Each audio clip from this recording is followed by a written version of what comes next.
नमोस्तु गुरुदेव, नमोस्तु गुरुदेव, नमोस्तु गुरुदेव। मेरा यह प्रश्न मेरे दोस्तों के लिए है। मैंने मुंबई के एक गवर्नमेंट कॉलेज से शिक्षा प्राप्त की। कॉलेज की हॉस्टल की मेस में शाकाहारी और मांसाहारी दोनों प्रकार का भोजन बनता था, लेकिन वह मांसाहारी बनने के कारण मैंने भोजन नहीं किया। मेरे मित्र मुझे बार बार कहते थे, जिस दिन मांसाहारी न बने उस दिन तो मेस में भोजन कर सकते हो। कई बार वे मुझे ऐसे होटलों में चलने के लिए कहते थे जहाँ शाकाहारी और मांसाहारी दोनों प्रकार का भोजन बनता था। उनका कहना होता था दोनों अलग अलग बनता है, इसमें क्या आपत्ति है, किंतु मैंने कभी भोजन नहीं किया। इन प्रसंगों के दौरान मेरे मित्रों के साथ अहिंसा धर्म को लेकर अनेक बार लंबी बहस होती थी। मैंने उन्हें मांसाहार न करने के लिए समझाने का प्रयास करता था तो वह कहते कि हमने थोड़ी पशु को मारा है, हमने तो बस बाजार से खरीद के खाया है। ऐसे स्थिति में मैं उन्हें उचित उत्तर नहीं दे पाता था। मैं उन्हें कैसे समझाऊं कि वो भी नॉनवेज खाना छोड़ दे और अहिंसा के प्रिंसिपल को फॉलो करे। नमोस्तु गुरुदेव, नमोस्तु गुरुदेव। पहले तो मैं चाहूँगा इस परिवार का जोरदार अभिनंदन करें। संजय भाई ने अपनी कहानी सुनाई और आज अपनी भावना शिला रखने से लेकर संस्थापक सदस्य तक पहुंचा दी है। मैं चाहूँगा ऐसे व्यक्तित्व का जोरदार अभिनंदन करना चाहिए। और इस परिवार का इसलिए भी अभिनंदन करें कि इनका बेटा सम्यक, जैन साहब वहीं जा कर के कर दीजिए या मंच पे आ जाओ, पूरे परिवार आ जाओ।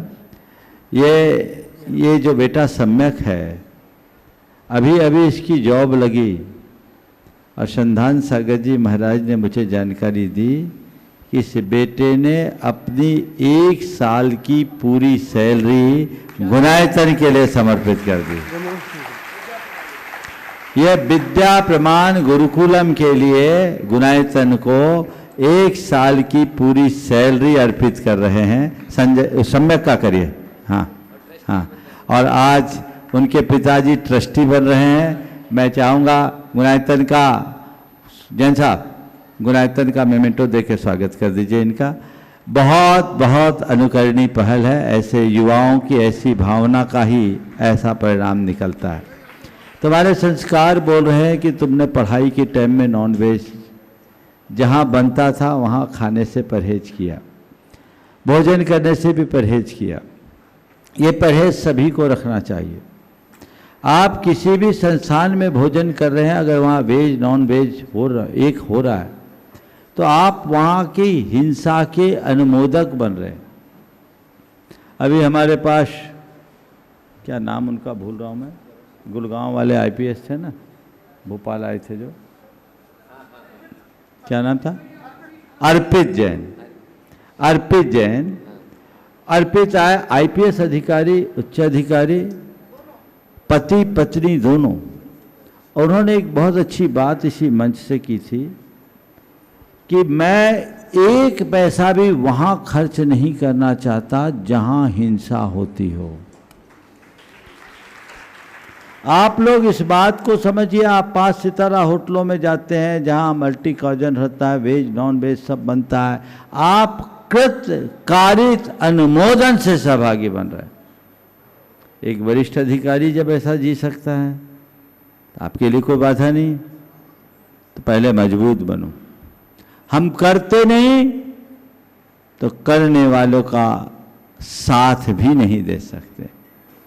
अब सवाल है, हमने थोड़ी मारा, वो तो मरा हुआ है। उनको बोलो कि जो मीट तुम खा रहे हो ना उसमें भी जीव है, और किसी को मार करके खाना तो मारना, पहले तो हिंसा किया ना, किसी ने तो किया वो इसकी हिंसा।